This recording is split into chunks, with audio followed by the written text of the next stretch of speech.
박정훈 씨, 요즘 기억력도 안 좋으시죠? 오상우 팀장이 손가락으로 머리를 가리키며 말했다. 회의실 안 12명이 모두 웃어댔다. 혹시 이해력이 떨어지시는 건 아닌가요? 팀장님, 그런 식으로 말씀하시면. 어떤 식으로요? 사실을 얘기하는 건데. 나이가 드시니까 판단력이 흐려지신 것 같아요. 제 주먹이 저절로 쥐어졌다. 젊은 사람들은 이런 일로 시간 낭비 안 해요. 이해력 떨어지면 은퇴를 고민하셔야죠. 은퇴라는 말이 가슴을 찔렀다. 여러분, 이런 게 바로 꼰대예요. 나이만 먹고 고집만 세진. 회의실이 웃음바다가 되었다. 제 얼굴이 불타올랐다. 계약 해지 통보서입니다. 오늘부로 근무 종료세요. 제 눈에 눈물이 맺혔다. 하지만 그들은 몰랐다. 이 모욕이 오히려 진실을 드러내는 시작이 될 거라는 걸. 이야기를 시작하기 전에 구독과 좋아요를 부탁드립니다. 구독과 좋아요는 영상 제작에 많은 도움과 힘이 됩니다. 안녕하세요. 저는 박정훈입니다. 올해 58이고요. 지금 이 순간에도 구청 기록 보관실에서 아무도 찾지 않는 서류들과 씨름하고 있습니다. 새벽 6시 반. 아직 해가 완전히 뜨지 않은 시간이었습니다. 구청 건물 지하 1층, 형광등 불빛만이 희미하게 켜진 기록 보관실로 들어섰습니다. 이른 시간이라 복도엔 제 발자국 소리만 메아리 쳤죠. 카드키를 문에 대니 삐소리와 함께 문이 열렸습니다. 습한 공기와 오래된 종이 냄새가 코끝을 스쳤어요. 어제와 똑같은 풍경이었습니다. 천장까지 쌓인 서류함들, 먼지가 앉은 철제 책상, 그리고 제가 정리해야 할 20년 전 도시개발 문서들이 산처럼 쌓여 있었죠. 형광등을 켜고 의자에 앉았습니다. 등받이가 삐걱거렸어요. 이 의자도 저처럼 오래됐거든요. 3년 전부터 사용해온 건데 처음엔 멀쩡했는데 이제는 앉을 때마다 소리가 납니다. 계약직이라는 게 그런 거예요. 사람도 물건도 다 임시입니다. 탁상 달력을 봤어요. 3월 15일. 계약 종료일까지 정확히 93일 남았습니다. 매일 아침 새는 습관이 생겼죠. 처음엔 365일이었는데 이제 두 자릿수가 됐네요. 그런데 요즘 들어 이상했습니다. 계약이 끝나가는 게 안도스러우면서도 불안했어요. 안도스러운 건 매일 눈치 보며 살아온 날들이 끝난다는 거였고요. 불안한 건 그 다음이 막막하다는 거였죠. 58배 새 직장을 구한다는 게 쉬운 일은 아니거든요. 서류 정리를 시작했습니다. 1998년부터 2003년까지의 도시개발 관련 문서들이었어요. 대부분 재개발 승인 서류, 보상 명부, 설계 도면들이었죠.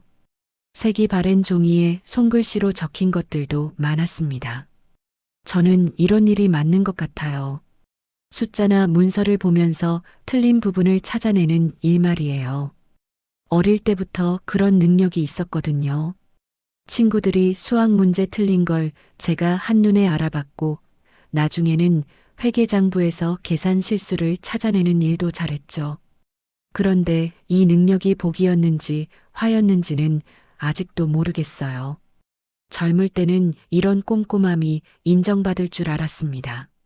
성실하게 일하고 실수 없이 업무를 처리하면 언젠가는 정규직이 될 수 있을 거라고 믿었죠. 하지만 현실은 달랐어요. 회사들은 제 나이를 보고 고개를 저었고 젊은 사람들을 선호했습니다. 그래서 결국 이런 계약직 자리에 만족해야 했죠. 3년 계약을 2번 갱신했는데 이번이 마지막이라고 했어요. 더 이상은 어렵다는 얘기였습니다. 아내 혜정이한테는 아직 말하지 못했어요. 어떻게 말해야 할지 모르겠거든요. 결혼한 지 25년 동안 한 번도 실직한 적이 없었는데 이제 와서 그런 말을 꺼내기가 쉽지 않았습니다. 아들 민호는 대학 졸업 후 취업 준비생이에요. 벌써 1년째 시험 공부를 하고 있는데 아직 좋은 소식이 없어서 걱정이 많죠. 이런 상황에서 제가 일자리를 잃는다고 하면 가족들이 얼마나 충격을 받을지 뻔했거든요. 그래서 매일 이렇게 생각했습니다. 이번만 무사히 끝내자. 3개월 동안 조용히 일하고 아무 일 없이 마무리하자. 괜히 나섰다가 손해보는 일은 없도록 하자. 이런 마음으로 서류를 한 장씩 넘기고 있었어요. 그런데 그날 오후 평소와 다른 일이 일어났습니다. 도시개발과에서 온 직원이 문을 열고 들어왔어요.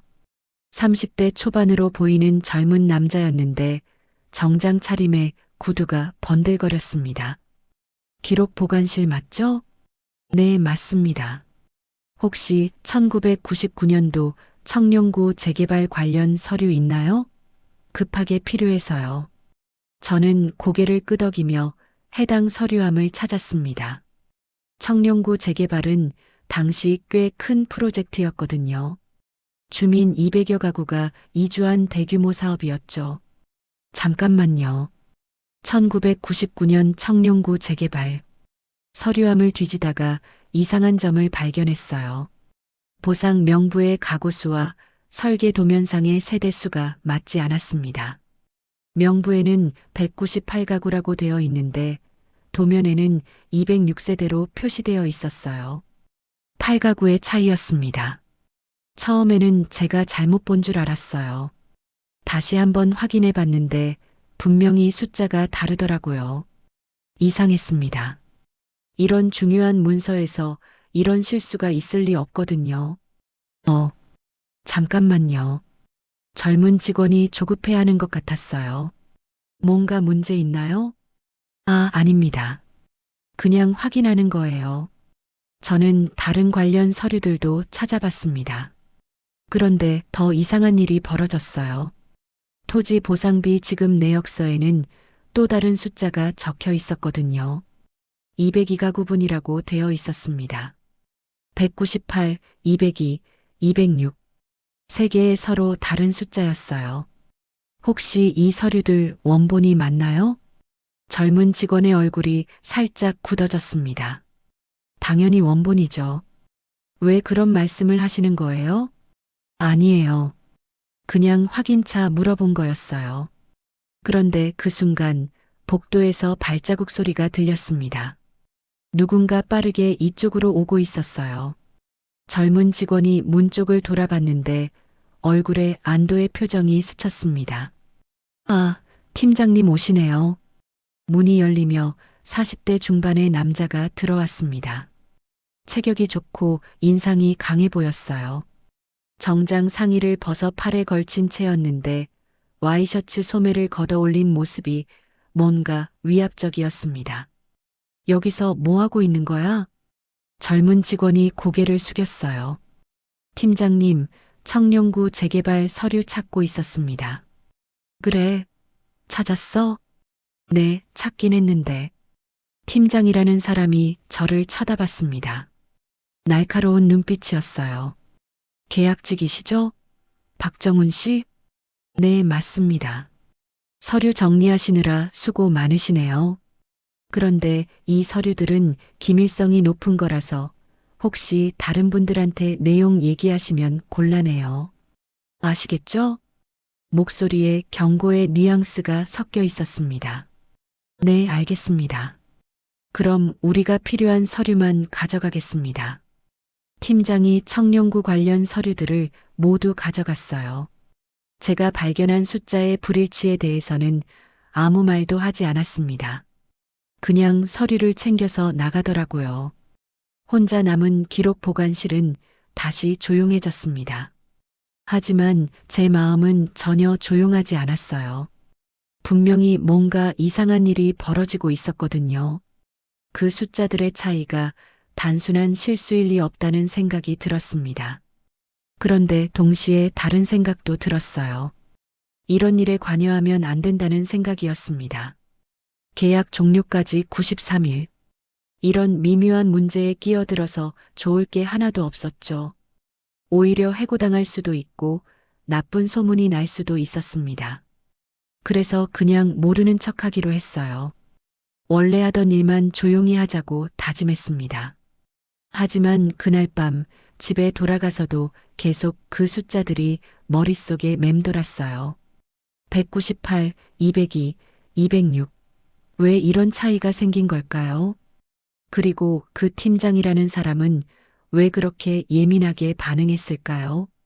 잠자리에 누워서도 잠이 오지 않았습니다. 혜정이가 옆에서 자고 있는데 제가 뒤척이니까 깨더라고요.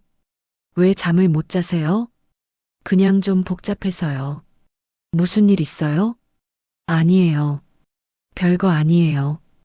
혜정이에게도 말할 수 없었습니다. 아직 확실하지 않은 일이었고 괜히 걱정만 끼치고 싶지 않았거든요. 다음 날도 그 다음 날도 평소와 같이 출근했습니다. 하지만 자꾸 그 일이 신경 쓰였어요. 청룡구 재개발 당시 그 지역에 살던 사람들이 생각났습니다. 8가구의 차이라는 게 단순한 숫자가 아니었거든요. 그건 8개 가족의 보상금이었고 8개 가족의 삶이었습니다. 만약 정말로 뭔가 잘못된 일이 벌어졌다면 그 피해는 고스란히 주민들이 당했을 거예요. 하지만 동시에 제 현실도 생각해야 했습니다. 58살 계약직이 할 수 있는 일이 얼마나 될까요? 혼자서 큰 조직에 맞선다는 게 가능할까요? 그런 고민을 하던 차에 일주일 후 예상치 못한 일이 벌어졌습니다.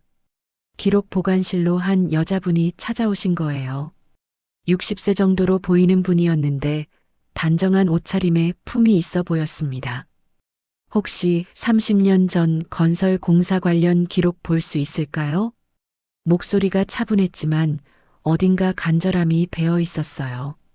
어떤 공사 기록을 찾으시는지요? 남편이 마지막으로 참여했던 공사 기록이요. 윤미경이라고 합니다. 그 순간 제 가슴이 뛰기 시작했습니다. 뭔가 중요한 이야기가 시작될 것 같은 예감이 들었거든요. 윤미경 씨가 찾고 있던 건 30년 전 남편 윤성철 씨가 참여했던 건설 공사 기록이었습니다. 교통사고로 실종된 남편의 마지막 흔적을 찾고 싶다고 하시더라고요. 혹시 어떤 공사였는지 기억나시는 게 있나요? 청룡구 쪽이었던 것 같아요. 재개발 관련된 일이었거든요. 그 순간 제 등에 식은땀이 흘렀습니다. 청룡구 재개발. 일주일 전 제가 이상한 점을 발견했던 바로 그 프로젝트였거든요. 잠깐만요. 제가 한번 찾아보겠습니다. 다행히 청룡구 관련 서류를 모두 가져가지는 않았더라고요. 초기 계획서나 설계 변경 관련 문서들은 아직 남아 있었습니다. 서류를 뒤지다가 윤성철이라는 이름을 찾았어요. 1994년 청룡구 재개발 준비 단계에서 측량 업무를 담당했다고 되어 있었습니다. 찾았습니다. 윤성철 씨, 측량 기사셨네요. 윤미경 씨의 얼굴이 밝아졌어요. 맞아요, 맞아요. 남편이 측량 기사였거든요. 그런데 서류를 더 자세히 보다가 또 다른 이상한 점을 발견했습니다. 윤성철 씨의 측량 보고서 날짜가 1994년 11월 15일로 되어 있는데 사망 신고서는 11월 10일이었어요. 죽은 지 5일 후에 보고서를 제출했다는 말이었습니다. 실례지만 남편분이 언제 돌아가신 거예요? 1994년 11월 10일이었어요. 교통사고였는데 뭔가 이상했어요. 하지만 일단 윤미경 씨께는 아무 말씀 안 드렸습니다. 혼란만 드릴 수 있거든요. 윤미경 씨가 돌아가신 후 저는 청룡구 재개발 관련 서류들을 다시 찾아봤습니다. 도시개발과에서 가져간 게 아닌 다른 부서에서 보관하던 서류들이었어요. 그리고 그때 진짜 문제를 발견했습니다. 보상금 지급 명부를 보다가 필지 번호 하나가 이상하더라고요. 청룡구 58-3번지가 2번 나와 있었습니다. 한 번은 김영수라는 사람한테, 또 한 번은 이정민이라는 사람한테 보상금이 지급된 것으로 되어 있었어요. 같은 땅에 두 명한테 보상금을 줄 수는 없는 일이잖아요. 처음에는 단순한 오타인 줄 알았습니다. 번지수를 잘못 적었나 보다 하고 넘어가려고 했어요. 그런데 보상금 액수를 보니까 그냥 넘어갈 수가 없었습니다. 김영수 씨한테는 2억 3천만 원, 이정민 씨한테는 1억 8천만 원이 지급되었다고 되어 있었거든요. 총 4억 1천만 원이었어요. 1999년 당시로는 엄청난 돈이었습니다. 오타치고는 너무 큰 금액이었어요. 혹시 몰라서 토지대장을 찾아봤습니다. 청룡구 58-3번지의 실제 소유주가 누구인지 확인해 보려고 했거든요. 그런데 더 이상한 일이 벌어졌어요. 토지대장에 따르면 청룡구 58-3번지의 소유주는 박철수라는 사람이었습니다. 김영수도 이정민도 아니었어요. 그럼 김영수와 이정민은 누구였을까요? 왜 그들한테 보상금이 지급된 걸까요? 더 자세히 알아보려고 주민등록 대조명부를 찾아봤어요. 청룡구에 실제로 거주했던 주민들의 명단이었습니다. 김영수라는 이름은 있었어요. 실제로 청룡구에 살았던 사람이었습니다. 그런데 이정민이라는 사람은 명단에 없었어요. 존재하지 않는 사람이었습니다. 제 손이 떨리기 시작했어요. 이건 분명히 단순한 실수가 아니었습니다. 누군가 일부러 가짜 이름으로 보상금을 받아간 것 같았어요. 1억 8천만 원이라는 큰 돈을요. 어떻게 해야 할지 막막했습니다. 이런 걸 발견했다고 누구한테 말해야 하나요? 누구를 믿어야 하나요? 일단 증거를 남겨두기로 했습니다. 작은 메모지에 발견한 내용을 적어두었어요. 청룡구 58-3번지 보상금 중복 지급 의심. 이정민 가명 추정액에 1억 8천만 원 부정 지급 가능성. 실제 소유주는 박철수. 확인 필요. 메모를 서류 사이에 끼워두고 파일철에 보관했습니다. 언젠가 필요할 때가 있을 거라고 생각했거든요. 그런데 그날 오후 또 예상치 못한 일이 일어났습니다. 도시개발과 팀장이 다시 기록 보관실로 왔어요. 저번에 청룡구 서류를 가져갔던 그 사람이었습니다.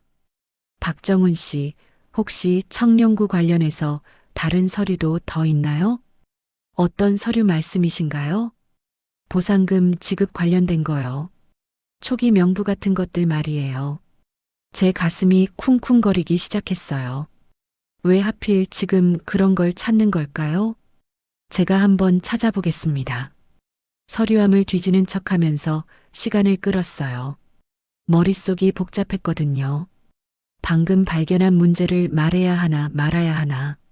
잠깐만요. 여기 보상금 명부가 있네요. 팀장이 제 어깨 너머로 서류를 보려고 했어요. 그 순간 제 메모가 보일 뻔했습니다. 급하게 메모를 손바닥으로 가렸어요.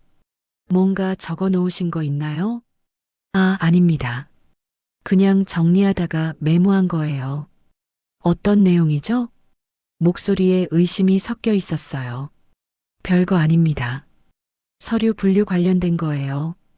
팀장이 제 얼굴을 자세히 봤어요. 뭔가 탐탁찬다는 표정이었습니다. 혹시 이 서류들에서 이상한 점 발견하신 적 있나요? 아니요. 없습니다. 거짓말이었어요. 하지만 어쩔 수 없었습니다. 뭔가 위험한 상황이라는 직감이 들었거든요. 그럼 이 서류들도 우리가 가져가겠습니다. 다른 부서에서 검토해야 해서요. 결국 보상금 명부도 모두 가져갔어요. 제 메모만 겨우 숨길 수 있었습니다. 혼자 남은 기록 보관실에서 제 손을 봤어요. 메모지를 꽉 쥐고 있어서 손바닥에 자국이 났더라고요. 이상했어요. 분명히 뭔가 큰 문제가 있는 것 같은데 왜 이렇게 은밀하게 처리하려고 하는 걸까요? 만약 정당한 업무라면 굳이 이런 식으로 할 필요가 없잖아요. 그날 저녁에도 잠을 이룰 수가 없었습니다. 계속 그 팀장의 얼굴이 떠올랐어요. 의심스러운 눈빛과 위압적인 분위기가요. 혜정이가 제 상태를 눈치챘는지 물어보더라고요. 요즘 무슨 일 있어요? 며칠째 밤에 뒤척이시는데. 아니에요. 그냥 일이 좀 복잡해서요. 혹시 직장에서 무슨 문제 생긴 거 아니에요? 아니에요. 괜찮아요. 하지만 괜찮지 않았어요. 뭔가 큰 일에 휘말린 것 같았거든요. 그것도 제가 감당할 수 없을 만큼 큰 일이에요. 다음날 출근길에도 계속 고민했습니다. 이 메모를 어떻게 해야 할까? 누구한테 알려야 할까? 아니면 그냥 모르는 척하고 넘어가야 할까? 58살 계약직이 할 수 있는 일이 얼마나 될까요? 혼자서 큰 조직의 비리를 밝혀낸다는 게 현실적으로 가능할까요? 하지만 동시에 다른 생각도 들었어요. 1억 8천만 원이라는 돈이 누군가의 주머니로 들어갔다면 그건 명백한 범죄였거든요. 그리고 그 피해는 결국 시민들이 당하는 거였고요. 기록 보관실 문을 열면서 한 가지 확신했습니다. 이건 단순한 서류 정리 업무가 아니었어요. 뭔가 훨씬 더 큰 문제의 시작이었습니다. 그리고 제가 원하든 원하지 않든 저는 이미 그 문제의 한복판에 서 있었습니다. 그날 오후 3시쯤이었습니다. 기록 보관실에 내선 전화가 왔어요. 박정훈 씨죠? 도시개발과 오상우입니다. 잠깐 올라와 주시겠어요? 목소리가 차갑더라고요. 예상은 했지만 실제로 전화가 오니까 가슴이 쿵쿵거렸습니다. 지금 가겠습니다. 엘리베이터를 타고 5층으로 올라갔어요. 도시개발과는 구청에서 가장 바쁜 부서 중 하나였습니다. 복도에 사람들이 많이 오가고 있었고 전화 소리도 끊이지 않았어요. 오상우 팀장의 자리는 사무실 안쪽 구석이었습니다. 창가 쪽이라 햇빛이 잘 들어오는 곳이었어요. 책상이 다른 직원들보다 훨씬 컸고 의자도 가죽으로 된 고급스러운 거였습니다. 앉으세요. 팀장이 앞쪽 의자를 가리켰어요. 저는 조심스럽게 앉았습니다. 의자가 낮아서 팀장을 올려다봐야 했어요. 일부러 그렇게 배치해 놓은 것 같았습니다. 청룡구 관련 서류 정리하시느라 수고하셨어요. 아닙니다. 그런데 혹시 서류 정리하시면서 뭔가 이상한 점 발견하신 적 있나요? 또 같은 질문이었어요. 저번에도 똑같이 물어봤거든요. 별다른 건 없었습니다. 정말요? 팀장의 눈빛이 날카로워졌어요. 뭔가 확신이 있는 것 같았습니다. 사실 다른 부서에서 연락이 왔어요. 청룡구 보상금 관련해서 문의사항이 있다고 하더라고요. 제 등에 식은땀이 흘렀어요. 어떤 문의인지요? 필지번호 중복이나 보상 대상자 명단 관련된 거예요. 혹시 그런 부분에서 뭔가 눈에 띄는 게 있으셨나요? 이제는 직접적으로 묻고 있었어요. 더 이상 피할 수가 없었습니다. 글쎄요. 워낙 오래된 설이라서 정확히 기억이. 박정훈 씨. 팀장이 제 이름을 부르며 몸을 앞으로 기울였어요. 목소리가 낮아졌습니다. 솔직히 말씀해 주세요. 뭔가 발견하신 거 맞죠? 그게 58-3번지 관련된 거 아닌가요? 제 얼굴이 확 달아올랐어요. 팀장이 이미 다 알고 있다는 뜻이었거든요. 어떻게 다른 부서에서 검토하다가 발견했어요. 보상금 지급 명부에 같은 필지가 2번 나와 있다고 하더라고요. 팀장이 책상 서랍에서 서류를 꺼내더니 제 앞에 놓았어요. 제가 어제 봤던 바로 그 명부였습니다.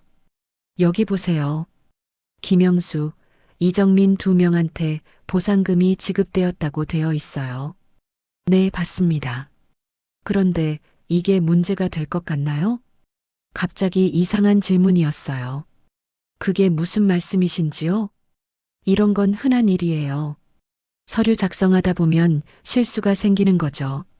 번지수 잘못 적거나 이름 잘못 적거나. 팀장의 말투가 편안해졌어요. 마치 별일 아니라는 듯이 말하고 있었습니다. 하지만 금액이 좀 크지 않나요? 그래서 수정하려고 하는 거예요. 이정민이라는 분은 실제로는 다른 필지 소유주였거든요. 번지수가 잘못 적힌 거예요. 다른 필지요? 네. 58-5번지였어요. 그런데 실수로 58-3번지라고 적은 거죠. 뭔가 이상했어요. 어제 제가 확인했을 때는 이정민이라는 사람이 주민명부에 아예 없었거든요. 그럼 이정민 씨는 실제로 존재하는 분이신가요? 팀장의 표정이 굳어졌어요. 당연히 존재하죠. 왜 그런 질문을 하시는 거예요? 아니에요. 제가 주민명부를 봤는데 이름이 없어서요. 주민명부에 없다고 해서 존재하지 않는 사람은 아니잖아요. 전입신고를 안 했을 수도 있고 다른 이유가 있을 수도 있고요. 그럴듯한 설명이었어요. 하지만 뭔가 석연치 않았습니다. 어쨌든 이 서류는 수정해야 해요. 나중에 감사해서 문제 삼을 수 있거든요. 팀장이 펜을 꺼내더니 제게 주었어요. 여기 이정민 부분을 지우고 58-5번지로 수정해 주세요. 제가요? 네. 기록 보관실에서 발견한 오류니까 기록 보관실에서 수정하는 게 맞죠. 뭔가 이상한 요구였어요. 원본 서류를 함부로 수정하는 건 규정 위반이었거든요. 그런데 이런 수정은 원래 담당 부서에서 하는 거 아닌가요? 원칙적으로는 그렇죠. 하지만 워낙 오래된 일이라 담당자도 바뀌었고 절차가 복잡해져요. 그냥 간단히 처리하는 게 좋겠어요. 간단히 처리하자는 말에서 뭔가 불안한 느낌이 들었어요. 이 기록, 나중에 문제되지 않겠습니까? 제가 처음으로 반문했습니다. 지금까지 시키는 대로만 했는데 이번만큼은 그럴 수가 없었어요. 팀장의 얼굴이 차갑게 변했습니다. 무슨 문제 말씀이신가요? 원본 서류를 수정하는 건 규정에.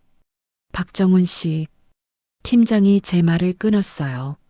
목소리가 위협적으로 변했습니다. 계약직이 할 일은 시키는 것만 하는 겁니다. 그렇지만 뭐가 있어요? 3개월 후에 계약 끝나시는 거 맞죠? 제 가슴이 쿵쿵거리기 시작했어요. 협박이었습니다. 지금 이런 일로 문제 만들어서 좋을 게 뭐가 있겠어요? 조용히 수정하고 넘어가면 되는 일인데. 팀장이 몸을 앞으로 기울이며 목소리를 더 낮췄어요. 그리고 혹시 다른 데서 이런 얘기하지 마세요. 쓸데없는 오해만 생길 수 있거든요. 하지만 만약 정말로 뭔가 잘못된 일이라면 잘못된 일이 뭐가 있겠어요? 단순한 실수를 바로잡는 거예요. 팀장이 펜을 제 손에 쥐어줬어요. 자, 수정해 주세요. 이정민을 지우고 58-5번지로 바꾸면 돼요. 저는 펜을 들고 서류를 내려다봤어요. 손이 떨렸습니다. 이렇게 수정하면 1억 8천만 원 보상금 지급의 흔적이 사라지게 되거든요. 왜 망설이세요? 그냥 좀 신중하게 생각해 보려고요. 뭘 신중하게 생각해요? 간단한 수정인데. 팀장의 목소리가 점점 날카로워졌어요. 박정훈 씨, 혹시 저한테 불신이 있으신 건가요? 그런 게 아니라. 그럼 뭐가 문제예요? 왜 쓸데없는 짓을 합니까? 쓸데없는 짓이라는 말이 제 가슴에 꽂혔어요. 제가 지금까지 해온 모든 일들이 쓸데없는 짓이라는 뜻처럼 들렸거든요. 팀장님께서는 이 일이 정말 단순한 실수라고 생각하시는 거죠? 당연하죠. 다른 게 뭐가 있겠어요? 그럼 왜 이렇게 은밀하게 처리하려고 하시는 건가요? 정당한 수정이라면 공식적으로 하면 되잖아요. 제가 말하고 나서 깜짝 놀랐어요. 평소 같으면 절대 이런 말을 못했을 텐데요. 팀장의 얼굴이 붉어졌어요. 은밀하게라니 무슨 말씀이세요? 아무 문제 없는 일이라면 다른 사람들도 알아도 되잖아요. 박정훈 씨, 지금 저를 의심하고 있는 거예요? 그런 게 아니라 절차상. 절차? 계약직이 절차를 논해요? 목소리가 크게 높아졌어요. 주변 직원들이 이쪽을 쳐다봤습니다. 죄송합니다. 제가 말이 과했나 봐요. 과한 정도가 아니에요. 완전히 선을 넘은 거죠. 팀장이 의자에서 일어났어요. 키가 180cm 정도 되어서 서니까 더 위압적이었습니다. 박정훈 씨, 마지막으로 말씀드릴게요. 지금 당장 수정하세요. 아니면 내일부터 출근 안 하셔도 돼요. 협박이 노골적이 되었어요. 저는 펜을 내려놓았습니다. 팀장님, 저는 이 수정을 할 수 없겠습니다. 사무실이 조용해졌어요. 다른 직원들도 대화를 멈추고 이쪽을 보고 있었습니다. 팀장의 얼굴이 일그러졌어요. 정말로 안 하겠다는 거예요? 네. 정확한 절차를 밟아서 하시는 게 좋을 것 같습니다. 좋아요.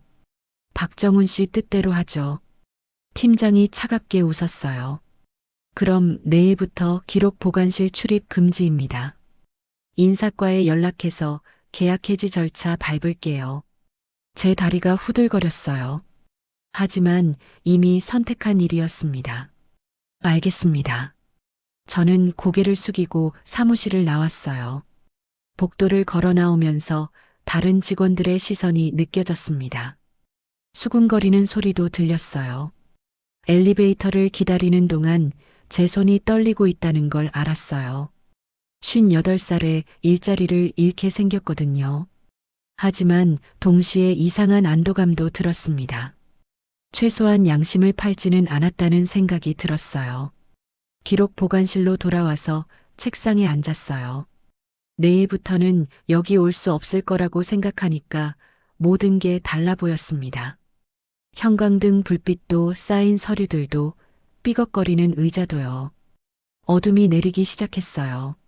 창밖으로 보이는 구청 주차장에 가로등이 켜지고 있었습니다.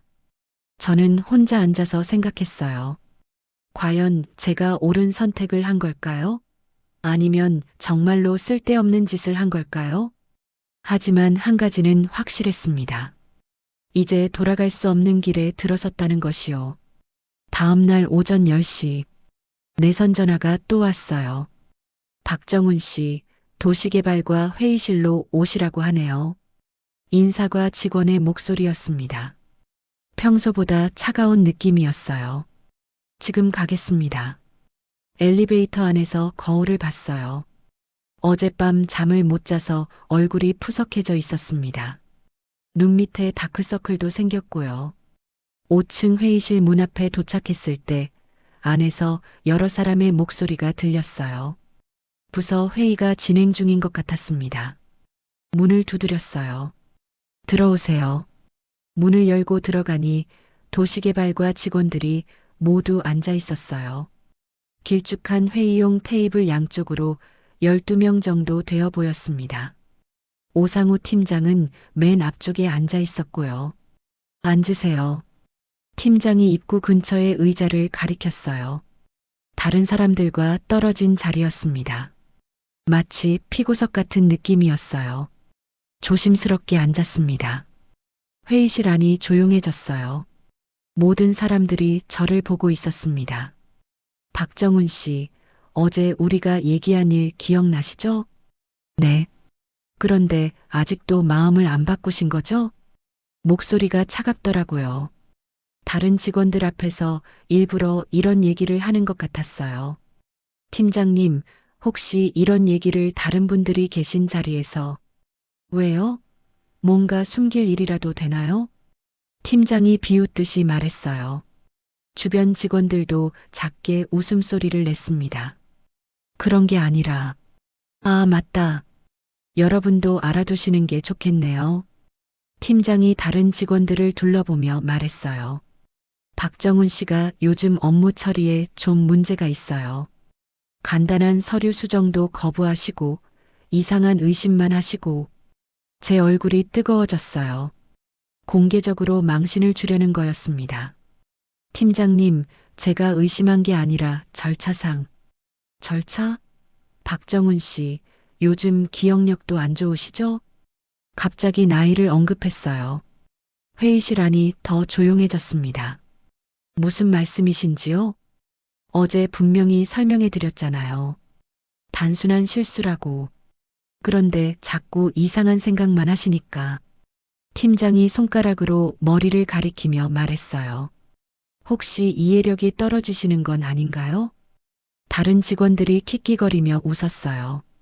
제가 바보 취급을 당하고 있다는 걸 알 수 있었습니다. 팀장님, 그런 식으로 말씀하시면 어떤 식으로요? 사실을 얘기하는 건데.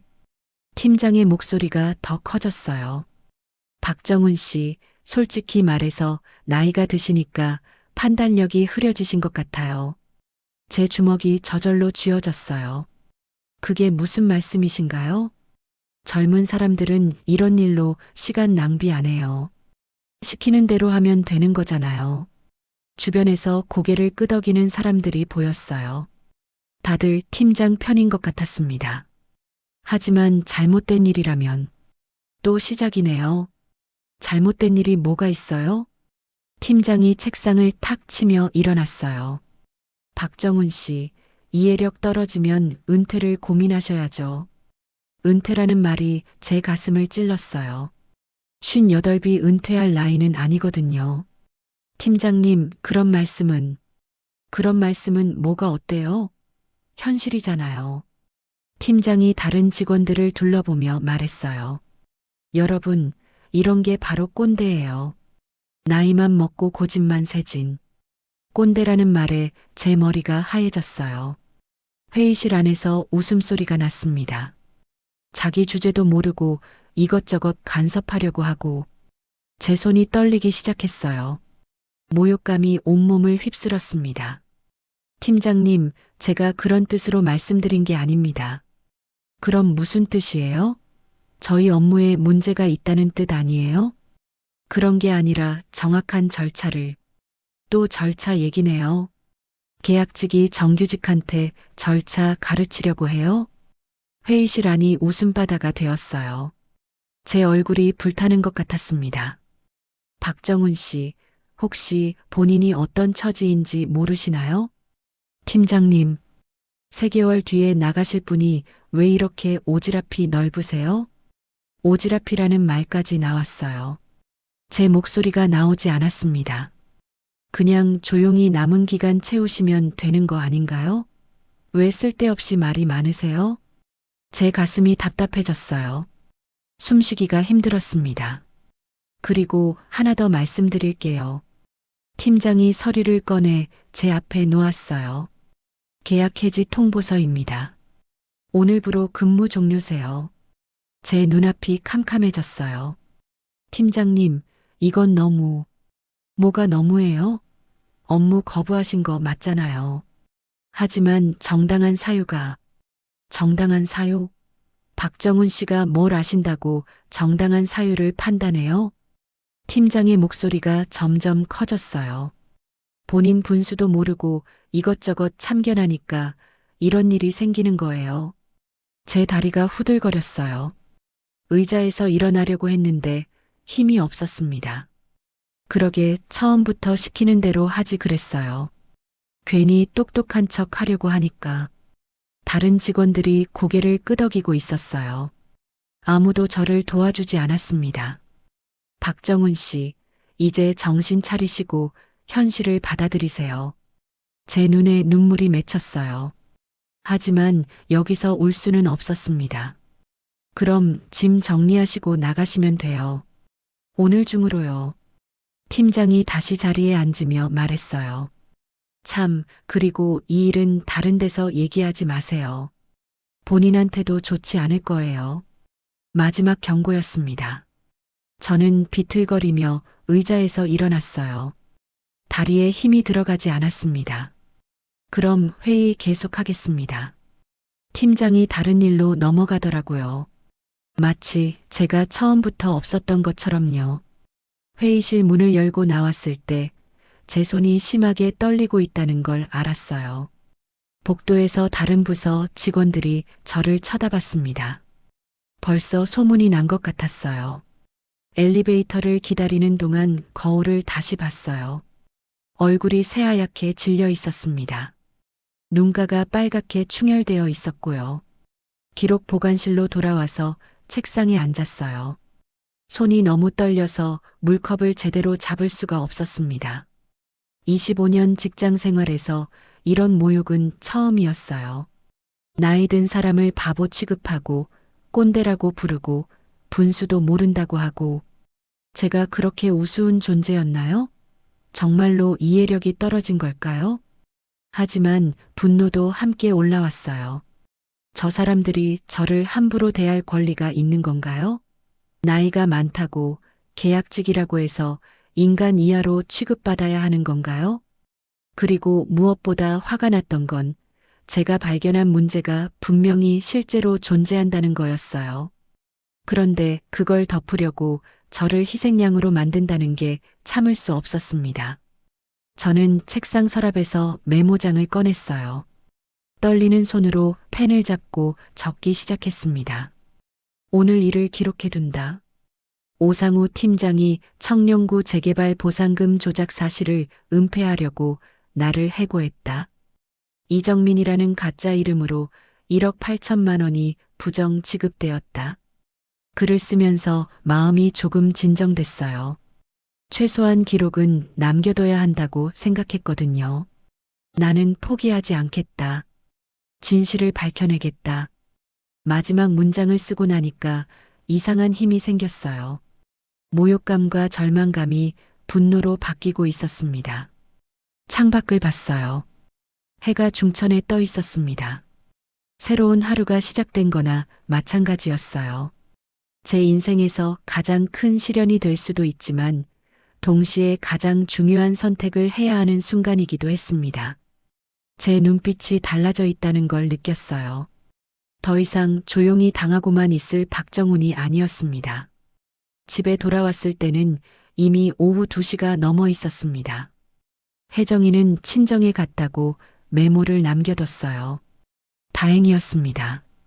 지금 상태를 보여드리고 싶지 않았거든요. 거실 소파에 털썩 주저앉았어요. 온몸에 힘이 빠져나가는 것 같았습니다. 회의실에서 당한 모욕이 계속 머릿속을 맴돌았어요. 이해력이 떨어지면 은퇴를 고민하셔야죠.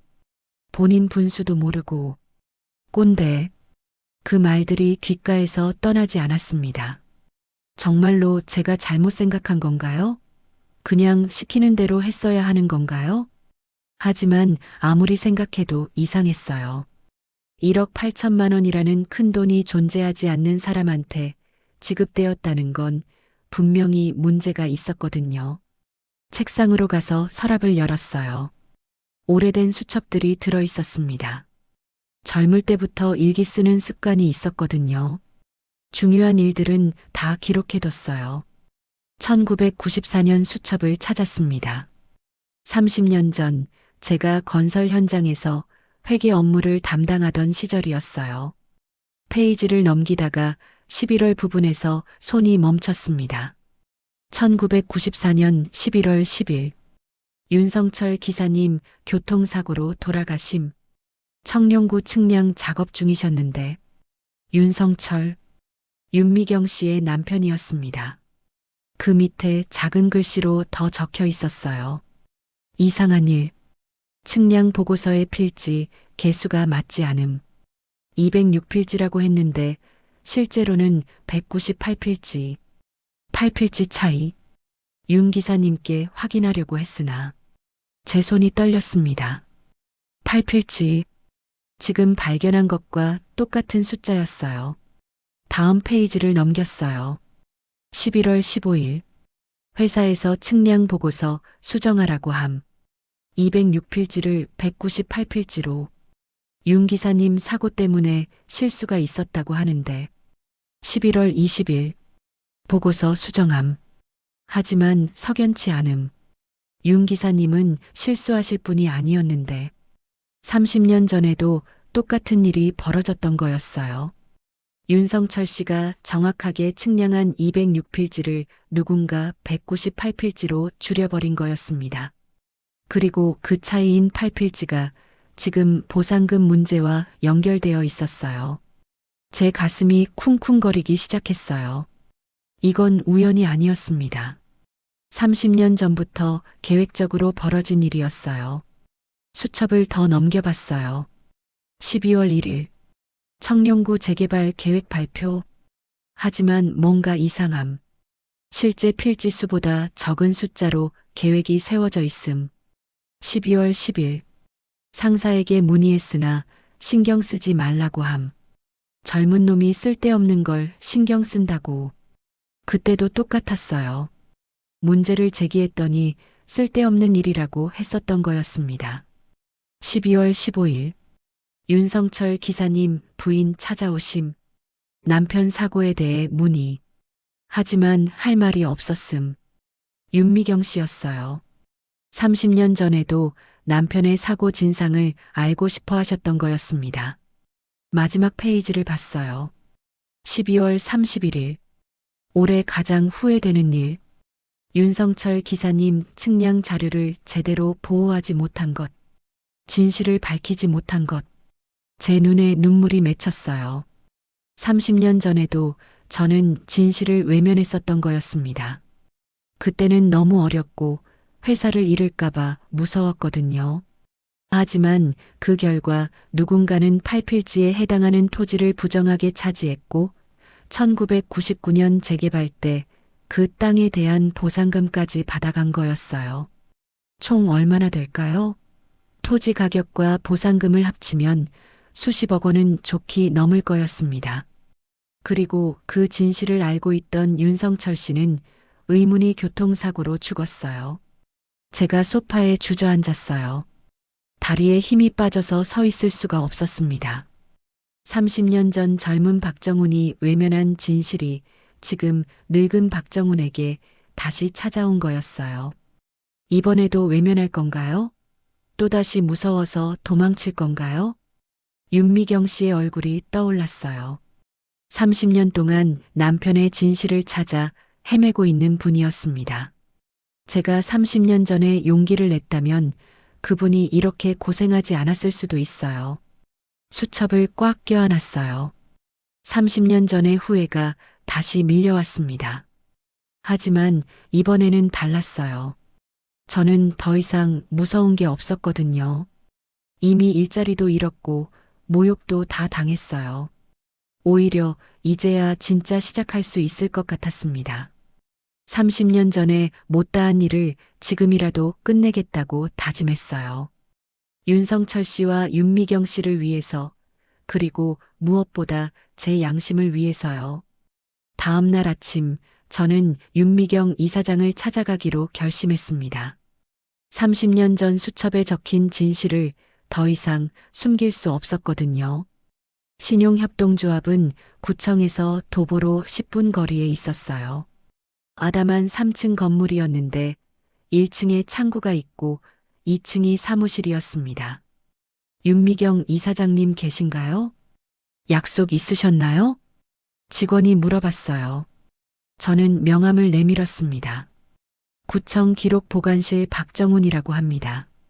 이사장님께서 찾고 계시던 자료 관련해서 왔어요. 잠시 후 윤미경 이사장이 내려오셨어요. 어제보다 더 초췌해 보였습니다.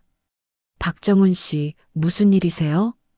혹시 조용한 곳에서 얘기할 수 있을까요? 중요한 걸 발견했어요. 이사장실로 올라갔습니다. 깔끔하게 정리된 사무실이었어요. 벽에는 신용협동조합 발전 과정을 보여주는 사진들이 걸려 있었고 책상 위에는 가족 사진이 놓여 있었습니다. 커피 드릴까요? 아니요, 괜찮습니다. 저는 가방에서 30년 전 수첩을 꺼냈어요. 이사장님, 혹시 남편분이 청룡구 측량 작업을 하실 때 뭔가 이상한 점을 말씀하신 적 있나요? 이상한 점요? 필지 개수나 측량 결과 관련해서요. 윤미경 이사장의 표정이 진지해졌어요. 있었어요. 남편이 그러더라고요. 실제 필지 수가 계획서와 다르다고. 몇 필지 차이였는지 기억나세요? 8필지였던 것 같아요. 실제로는 206필지인데 계획서에는 198필지로 되어 있다고 했거든요. 제 심장이 뛰기 시작했어요. 정확히 일치했습니다. 그런데 왜 갑자기 이런 걸 물어보시는 거예요? 저는 수첩을 펼쳐서 보여드렸어요. 제가 30년 전에 그 현장에서 회계 업무를 했었어요. 그때 이상한 점을 발견했는데 이사장이 수첩을 자세히 보더니 갑자기 손을 멈췄어요. 이 글씨, 네, 이 글씨 남편 필체예요. 이사장의 목소리가 떨렸습니다. 무슨 말씀이신가요? 여기 측량 보고서 부분에 연필로 적힌 이 숫자들. 분명히 남편이 쓴 글씨예요. 이사장이 수첩 모서리를 가리켰어요. 작은 글씨로 206-8198이라고 적혀 있었습니다. 남편이 뭔가 계산하고 있었던 것 같아요. 실제 필지 수에서 8을 빼면 계획서 숫자가 나온다는 걸 확인했던 거죠.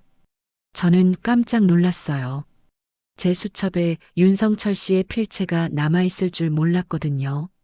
그럼 남편분이 이 문제를 알고 계셨던 거네요. 그런 것 같아요. 그런데 왜 이런 얘기를 지금 하시는 거예요? 저는 며칠 전 발견한 보상금 명부 이야기를 했어요. 이정민이라는 가짜 이름으로 1억 8천만 원이 부정 지급된 것, 그리고 그것이 바로 사라진 팔필지와 관련되어 있다는 것을요. 이사장의 얼굴이 점점 굳어졌어요. 그럼 30년 전부터 이런 일이 계획되어 있었다는 말씀이세요? 그런 것 같습니다. 남편분이 그 진실을 알고 있었기 때문에. 그래서 남편을 죽인 거군요. 이사장의 목소리가 차갑게 변했어요. 교통사고가 아니었다는 말씀이세요? 의심해 왔어요. 30년 동안요. 남편이 그렇게 조심스러운 사람이었는데 어떻게 그런 사고가 날 수 있는지. 이사장이 일어나서 창밖을 바라봤어요. 남편은 측량 작업을 마치고 회사에 보고하려던 참이었어요. 그런데 그 전날 밤 교통사고가 났죠. 혹시 누구에게 무슨 얘기를 하셨나요? 회사 상사한테 필지수가 맞지 않는다고 말했대요. 정확한 측량을 다시 해야 한다고. 저는 소름이 돋았어요. 윤성철 씨가 진실을 말하려다가 죽임을 당한 거였습니다. 그럼 지금 구청 도시개발과에서 이 일을 은폐하려고 하는 건가요? 그런 것 같아요. 제가 문제를 제기하자마자 저를 해고시켰거든요. 해고요? 저는 어제 회의실에서 당한 일을 얘기했어요. 오상우 팀장이 어떻게 저를 모욕하고 계약을 해지했는지요. 그 오상우라는 사람 30년 전에도 있었어요. 갑자기 놀라운 말이 나왔어요. 네, 남편 장례식에 왔었거든요. 그때는 말단 공무원이었는데 지금은 팀장이 되었나 보네요. 제 머릿속이 복잡해졌어요. 오상우가 30년 전부터 이 일에 관련되어 있었던 거였습니다. 혹시 그때 무슨 말을 했는지 기억나세요? 애도 인사를 하면서 이상한 말을 했어요. 남편이 마지막에 실수를 했는데 자기들이 잘 수습하겠다고. 실수요? 측량 결과에 오류가 있었다는 거였어요. 그래서 수정해서 처리할 거라고 했죠. 모든 퍼즐이 맞춰지기 시작했어요. 오상우는 30년 전부터 이 비리에 관련되어 있었고 지금은 그것이 드러나는 걸 막으려고 하는 거였습니다. 이사장님, 혹시 남편분이 남긴 다른 자료는 없나요? 사고 난 후에 회사에서 모든 자료를 가져갔어요. 개인 물품이라고는 거의 안 남았죠. 아무것도 없었나요? 잠깐만요. 이사장이 책상 서랍을 열더니 작은 수첩을 꺼냈어요. 이게 있긴 해요. 남편 작업복에서 나온 건데 수첩을 펼쳐보니 윤성철 씨의 필체로 측량 데이터가 빼곡히 적혀 있었어요. 그런데 마지막 페이지에 이상한 내용이 있었습니다. 청룡구 58-3번지부터 58-10번지까지 8필지. 실제 소유주 확인됨. 하지만 계획서에서 제외. 이유 불명, 상부 보고 필요. 그리고 그 밑에 작은 글씨로 이렇게 적혀 있었어요.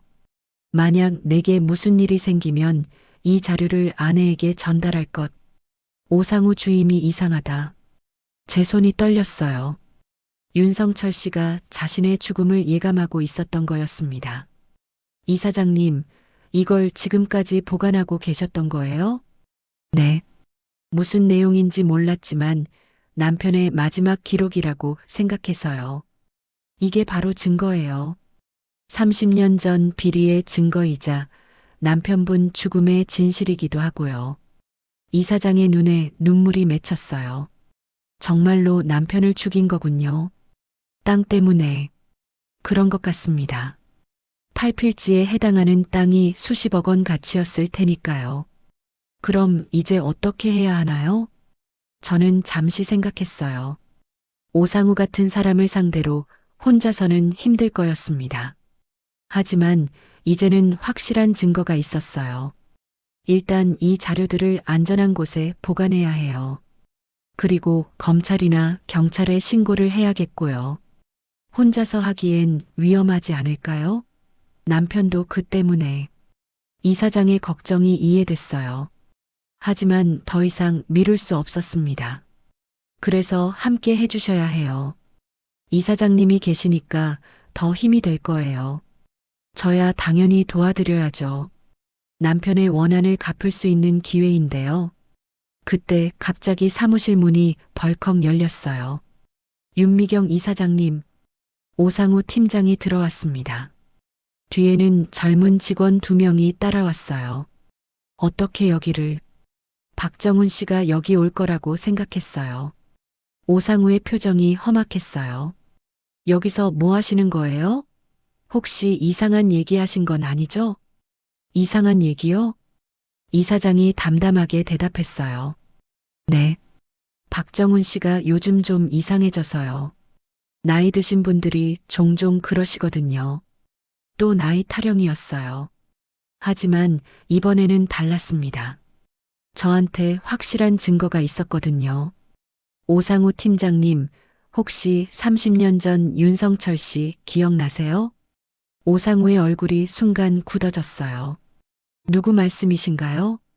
이분 남편이세요. 청룡구 측량 담당하시던 분. 아, 그분. 교통사고로 돌아가신 분 말씀이시군요. 목소리에 떨림이 있었어요.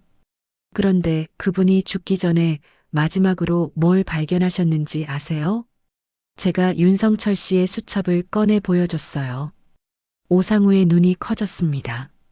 여기 팀장님 이름이 나와요. 그때는 주임이셨죠? 뭐가 써 있는데요? 직접 읽어보세요. 오상우가 수첩을 보더니 얼굴이 하얗게 질렸어요. 이건 조작된 거예요. 누가 만든 거죠? 30년 전 윤성철 씨가 직접 쓴 거예요. 필체 감정도 가능하고요. 오상우가 뒤로 물러섰어요. 그리고 이것도 보세요. 저는 제 수첩도 꺼냈어요. 30년 전 제가 기록한 내용이에요.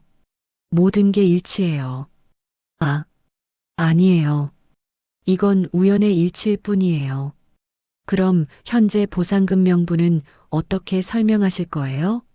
이정민이라는 가짜 이름으로 지급된 1억 8천만 원 말이에요. 오상우의 얼굴에서 혈색이 완전히 사라졌어요. 그건 실수였어요. 말씀드렸잖아요. 30년 전과 똑같은 실수가 2번 일어날 확률이 얼마나 될까요? 윤미경 이사장이 일어나서 말했어요. 오상우 씨, 당신이 우리 남편을 죽였군요. 뭔 소리예요? 교통사고였다고요. 교통사고로 위장한 살인이었죠. 남편이 진실을 밝히려고 했으니까. 오상우가 완전히 당황한 모습이었어요. 뒤에 있던 젊은 직원들도 어리둥절해하고 있었습니다. 이제 모든 걸 검찰에 넘기겠어요. 제가 말했어요. 30년 된 비리도 현재 진행 중인 비리도 다 밝혀낼 거예요. 오상우가 갑자기 큰 소리를 쳤어요. 증거가 뭐가 있어요? 오래된 수첩 몇 개 가지고 그걸로 충분해요. 그리고 이제는 저희가 둘이에요. 30년 전에는 혼자였지만요. 오상우의 얼굴이 완전히 일그러졌어요. 그는 더 이상 위압적인 팀장이 아니라 궁지에 몰린 범죄자였습니다. 당신들 후회하게 될 거예요. 마지막 허세를 부리며 사무실을 나갔어요. 혼자 남은 저와 이사장은 서로를 바라봤습니다. 이제 진짜 시작이네요. 네, 하지만 이번에는 혼자가 아니에요. 30년 만에 드디어 진실과 마주할 준비가 되었습니다. 일주일 후 구청에는 감사원 조사팀이 들어왔습니다. 윤미경 이사장과 제가 함께 검찰에 고발장을 제출한 결과였어요. 30년간 묻혀있던 진실이 마침내 세상에 드러나기 시작한 거였습니다.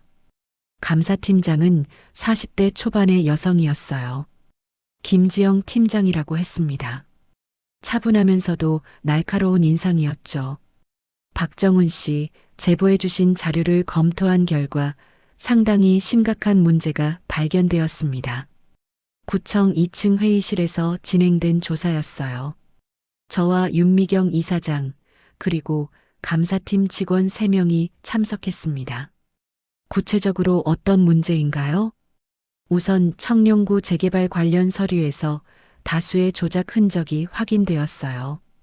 보상금 지급 명부, 토지 측량 자료, 주민 동의서 등에서 체계적인 위조가 발견됐습니다. 김지영 팀장이 서류를 펼쳐 보이며 설명했어요. 그리고 오상우 팀장의 계좌를 추적한 결과 재개발 시기와 맞물려 상당한 금액이 입금된 내역을 확인했습니다. 얼마나 되나요? 총 15억 원 정도입니다. 분산 입금으로 위장했지만 시기상 우연의 일치로 보기 어려워요. 윤미경 이사장이 고개를 끄덕였어요. 역시 그랬군요. 더 중요한 건 이겁니다. 김지영 팀장이 또 다른 서류를 꺼냈어요. 오상우 팀장이 부하 직원들에게 서류 조작을 지시한 녹취 파일을 확보했습니다.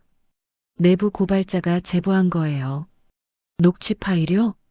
네. 일주일 전 박정훈 씨를 해고시킨 직후 녹음된 것 같아요. 아마 동료 직원이 위험을 느껴서 증거를 수집한 것 같습니다. 제 가슴이 뜨거워졌어요. 누군가 용기를 내어 진실편에 섰다는 거였거든요. 어떤 내용인가요? 오상우 팀장이 다른 직원에게 박정훈 때문에 일이 복잡해졌다. 관련 서류를 모두 없애라고 지시하는 내용입니다. 그럼 증거 인멸을 시도했다는 뜻이네요. 맞습니다. 그리고 그 과정에서 30년 전 윤성철 씨 사망 당시 상황에 대한 언급도 나와요. 윤미경 이사장의 얼굴이 굳어졌어요. 어떤 언급인가요? 그때처럼 조용히 처리했어야 했는데라는 표현이 나옵니다. 이는 윤성철 씨 사망이 단순한 사고가 아니었음을 시사하는 발언으로 보여요. 김지영 팀장이 파일을 덮으며 말했어요. 검찰에서는 이미 윤성철 씨 사건을 재수사하기로 결정했습니다. 30년 전 교통사고가 아니라 살인 사건으로 보고 있어요. 저는 가슴 한편이 뭉클해졌어요. 윤성철 씨의 억울함이 드디어 풀리게 된 거였습니다. 그날 오후 구청에서는 긴급 감사회의가 열렸어요. 구청장을 비롯해서 모든 과장들이 참석했습니다. 저도 핵심 증인으로 출석하라는 연락을 받았어요. 5층 대회의실에 들어갔을 때 분위기가 심각했어요. 평소 활기차던 구청이 조용해져 있었습니다. 복도에서 직원들이 수군거리는 소리가 들렸어요. 박정훈 씨, 이쪽으로 오세요. 구청장이 손짓했어요. 60대 초반의 온화한 인상이었는데 오늘은 표정이 굳어 있었습니다. 회의실 한쪽에는 오상우 팀장이 앉아 있었어요. 며칠 사이에 많이 야위어 보였습니다.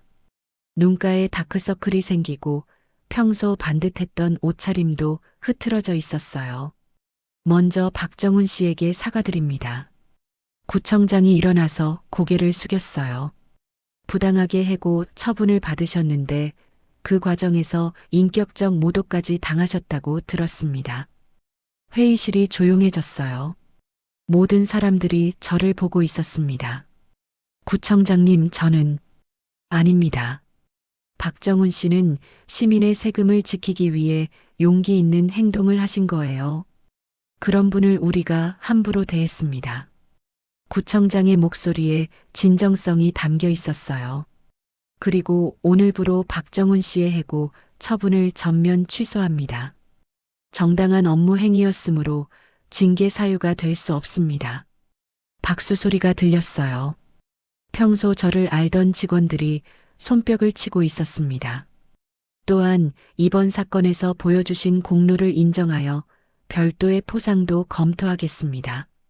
제 목이 메어왔어요. 며칠 전까지 꼰대라고 불리며 쫓겨났는데 이제는 공로자가 되어 있었습니다. 오상우 팀장은 즉시 직무정지 처분하고 검찰 수사에 협조하도록 하겠습니다. 오상우가 고개를 떨구었어요. 더 이상 위압적인 모습은 찾아볼 수 없었습니다. 마지막으로 이번 사건을 계기로 구청 전체의 업무 시스템을 점검하겠습니다. 다시는 이런 일이 일어나지 않도록 투명성을 강화하겠어요. 회의가 끝난 후 복도에서 여러 동료들이 저에게 다가왔어요. 박정훈 씨, 정말 대단하세요. 용기 있는 행동이었어요. 처음에는 이상하다고 생각했는데 알고 보니 정의로운 일이었네요. 앞으로 더 조심해서 일해야겠어요. 평소 무관심했던 사람들도 관심을 보였어요. 물론 모두가 진심인지는 모르겠지만 적어도 분위기는 변했습니다. 기록 보관실로 돌아왔을 때는 해가 지고 있었어요. 며칠 만에 다시 앉는 제 자리였습니다. 삐걱거리는 의자, 쌓인 서류들, 희미한 형광등 불빛. 모든 게 그대로였지만 느낌은 완전히 달랐어요. 책상 위에 꽃다발이 놓여 있었어요. 카드도 함께 있었습니다. 박정훈 씨의 용기에 감사드립니다. 윤미경 올림. 작은 카드였지만 제 마음을 따뜻하게 해주었어요. 전화가 왔어요. 혜정이었습니다. 여보, 소문 들었어요. 정말 대단한 일 하셨네요. 그냥 당연한 일을 한 거예요. 당연한 일이지만 쉽지 않은 일이잖아요. 자랑스러워요. 아내의 목소리에서 따뜻함이 느껴졌어요. 고생 많았을 텐데 오늘은 일찍 들어오세요. 맛있는 거 해드릴게요. 그날 밤 집에서 가족과 함께 저녁을 먹었어요. 아들 민호도 취업 준비하느라 바빴는데 특별히 시간을 냈더라고요. 아빠, 정말 멋있어요. 뉴스에도 나올 것 같던데요? 뉴스까지는 아니겠지. 아니에요. 30년 된 사건을 해결한 거잖아요. 충분히 뉴스감이에요. 가족들의 격려를 받으며 식사를 하는데 마음이 참 편안했어요. 오랜만에 떳떳한 기분이었습니다. 다음 날 아침 신문을 보니 정말로 기사가 났더라고요. 크지는 않았지만 지역판에 실려 있었어요. 구청 직원의 양심 고발로 30년 전 토지 비리 수사 착수. 제 이름도 나와 있었어요. 한 줄짜리 언급이었지만 제 인생에서 신문에 이름이 나온 건 처음이었습니다. 일주일 후 오상우는 구속되었어요. 뇌물수수와 문서 위조, 그리고 윤성철 씨 살인 사건 관련 혐의였습니다. 30년 만에 진실이 드러난 거였어요. 구청 분위기도 많이 바뀌었습니다. 투명성을 강조하는 새로운 시스템이 도입되었고 직원들도 더 신중하게 업무를 처리하게 되었어요. 저는 계약직에서 무기계약직으로 신분이 바뀌었습니다. 정년까지 안정적으로 일할 수 있게 된 거였어요. 나이 때문에 불안해했던 마음이 사라졌습니다. 무엇보다 가장 뿌듯한 건 윤미경 이사장이 남편의 명예를 회복하게 된 것이었어요. 윤성철 씨는 부정을 막으려다 희생된 의인으로 기록되었습니다. 기록 보관실에서 서류를 정리하면서 생각했어요. 작은 용기가 이렇게 큰 변화를 만들어낼 수 있다는 걸 깨달았습니다. 숫자 하나의 이상함에서 시작된 일이 30년 된 진실을 밝혀냈어요. 앞으로도 이런 작은 이상함들을 놓치지 않겠다고 다짐했습니다. 그게 제가 할 수 있는 가장 의미 있는 일이라는 걸 알게 되었거든요. 오늘도 새로운 서류들이 쌓여 있습니다. 하지만 이제는 무겁지 않아요. 오히려 기대가 됩니다. 또 다른 진실이 숨어 있을지도 모르니까요. 6개월이 지났습니다. 가을이 깊어가는 10월, 어느 날, 저는 구청 3층 새로 만든 기록관리실에서 일하고 있었어요. 예전 지하 기록 보관실과는 완전히 달랐습니다.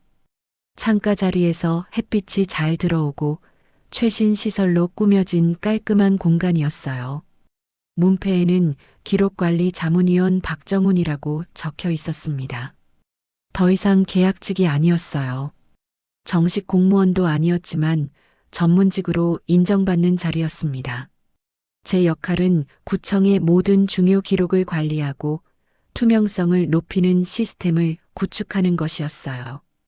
특히 과거 사건 같은 일이 재발하지 않도록 감시하는 역할이기도 했고요.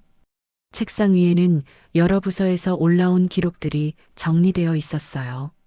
예전에는 아무도 찾지 않던 먼지만 쌓인 서류들이었지만 이제는 시민들의 소중한 자산으로 관리되고 있었습니다. 박정훈 위원님, 젊은 여직원이 들어왔어요. 신입사원 이지은 씨였습니다. 기록관리 업무를 배우기 위해 배치된 분이었어요. 네, 무슨 일이세요? 윤미경 이사장님께서 오시겠다고 연락 왔어요. 윤미경 이사장과 저는 그 후로도 계속 연락을 유지하고 있었어요. 함께 겪은 일 때문에 각별한 인연이 생겼거든요. 30분 후 윤미경 이사장이 찾아오셨어요. 예전보다 훨씬 밝은 표정이었습니다. 남편의 억울함이 풀리고 나서 마음이 많이 편해지신 것 같았어요. 박정훈 위원님, 좋은 소식을 가져왔어요. 어떤 소식인가요? 지역 공공기록 보존 기금 설립이 최종 승인됐어요. 이사장이 환하게 웃으며 말씀하셨어요. 정말요? 드디어 되었군요. 지난 몇 달 동안 이사장이 추진해온 일이었어요. 지역의 중요한 기록들이 사라지거나 훼손되지 않도록 보존하는 기금을 만드는 것이었습니다. 이제 윤성철 기념 기록 보존 기금으로 운영될 거예요. 남편 이름으로 의미 있는 일을 할 수 있게 되어서 정말 기쁜데요. 제 가슴이 따뜻해졌어요. 윤성철 씨의 희생이 헛되지 않았다는 증거였거든요. 그리고 박정훈 위원님께 첫 번째 자문위원을 맡아달라고 요청드리고 싶어요. 제가요? 네. 이번 일을 통해서 기록의 중요성을 가장 잘 아시는 분이잖아요. 저는 기꺼이 수락했습니다. 제가 할 수 있는 가장 의미 있는 일이라고 생각했거든요. 이사장이 돌아가신 후 저는 새로운 기록처를 정리하기 시작했어요. 오늘부터 기록관리실의 모든 업무 과정을 체계적으로 문서화하는 작업이었습니다. 기록철 표지에 제목을 적어야 했어요. 어떤 제목을 써야 할지 잠시 고민했습니다. 그러다가 문득 지난 몇 달간의 일들이 떠올랐어요. 숫자 하나의 이상함에서 시작해서 30년 된 진실까지 밝혀낸 과정들이요. 펜을 들고 또박또박 적기 시작했어요. 사람이 지워진 문서는 기록이 아니다. 이번 일을 통해서 깨달은 가장 중요한 교훈이었습니다. 기록이라는 건 단순히 종이에 적힌 글자가 아니라 그 안에 담긴 사람들의 삶이라는 거였어요. 오상우 같은 사람들은 자신들의 이익을 위해 기록을 조작했습니다. 그 과정에서 윤성철 씨 같은 사람들이 지워졌어요. 존재 자체가 부정당했던 거였죠. 하지만 진짜 기록은 그렇게 쉽게 지워지지 않습니다. 언젠가는 반드시 진실이 드러나게 되어 있어요. 창밖을 봤어요. 구청 앞 공원에서 시민들이 평화롭게 산책하고 있었습니다. 어린아이들이 뛰어놀고 할머니들이 벤치에 앉아 이야기를 나누고 있었어요. 이런 평범한 일상이 지켜지는 것, 그게 바로 제가 하는 일의 의미라고 생각했습니다. 핸드폰이 울렸어요. 혜정이었습니다. 여보, 언제 퇴근해요? 오늘 민호가 좋은 소식 가져온다고 하던데요. 아, 그래요? 지금 정리하고 갈게요. 아들 민호는 지난달에 드디어 공기업에 합격했어요. 1년 넘게 준비한 끝에 좋은 결과를 얻었습니다. 오늘은 첫 급여를 받았다고 저녁을 사겠다고 했거든요. 우리 가족 다 모여서 축하 저녁 먹어요. 6시까지 오세요. 알겠어요. 조금만 더 있다가 갈게요. 전화를 끊고 다시 기록철 정리를 계속했어요. 이제는 단순한 업무가 아니라 제 사명 같은 일이 되었습니다. 책상 서랍에서 30년 전 수첩을 꺼냈어요. 이제는 구청의 소중한 기록물로 등록되어 있었습니다. 후세에게 교훈을 주는 역사적 자료가 된 거였어요. 수첩 마지막 페이지에 새로 적힌 글귀가 있었습니다. 2024년 10월 30년의 기다림 끝에 진실이 밝혀지다. 기록의 힘을 다시 한번 확인함. 앞으로도 계속 지켜나가겠다. 제 손글씨였어요. 몇 주 전에 적은 다짐이었습니다. 해가 서쪽으로 기울어가고 있었어요. 퇴근 시간이 다가왔습니다. 마지막으로 오늘 정리한 기록들을 점검했어요. 모든 문서에 날짜와 담당자가 명확히 기록되어 있었고 투명하게 관리될 수 있도록 체계가 잡혀 있었습니다. 더 이상 누군가의 이름이 임의로 지워지는 일은 없을 거예요. 가방을 챙기고 사무실을 나섰어요. 복도에서 만난 동료들이 인사를 해왔습니다. 박정훈 위원님, 수고하셨어요. 내일 봬요. 예전에는 무시당하던 계약직이었지만 이제는 존경받는 전문가가 되었어요. 나이가 들었다고 무시당하지도 않고 꼰대라고 불리지도 않았습니다. 사람들이 제 경험과 지혜를 인정해 주었거든요. 구청을 나서면서 뒤돌아봤어요. 지난 몇 년간 치열하게 살아온 공간이었습니다. 절망과 희망을 동시에 경험했던 곳이기도 했고요. 이제는 떳떳하게 다닐 수 있는 곳이 되었어요. 집으로 가는 길에 꽃집에 들렀습니다. 오늘 아들의 취업 축하와 함께 가족에게 감사 인사를 드리고 싶었거든요. 지난 몇 달 동안 가족들이 많이 걱정했을 거예요. 하지만 끝까지 믿고 지지해줬습니다. 집에 도착했을 때 거실에서 웃음소리가 들렸어요. 가족들이 모여서 저를 기다리고 있었습니다. 아빠 왔다? 민호가 달려와서 안겼어요. 어느새 저보다 키가 커진 아들이었지만 여전히 제게는 귀여운 아이였습니다. 축하해, 민호야. 아빠 덕분이에요. 아빠가 용기 있게 행동하는 걸 보고 저도 힘이 났거든요. 제 눈가에 눈물이 맺혔어요. 가족들과 함께 둘러앉아 저녁을 먹으면서 생각했습니다. 진짜 행복이 뭔지 알 것 같았어요. 창밖으로 저녁 노을이 아름답게 물들어가고 있었습니다. 새로운 내일이 기다리고 있었어요. 그럼 오늘 이야기는 여기까지입니다. 영상을 시청해주신 모든 분들 고맙습니다. 저는 AI 나레이션 사연 읽는 펭귄이었습니다. 구독과 좋아요 부탁드립니다. 감사합니다.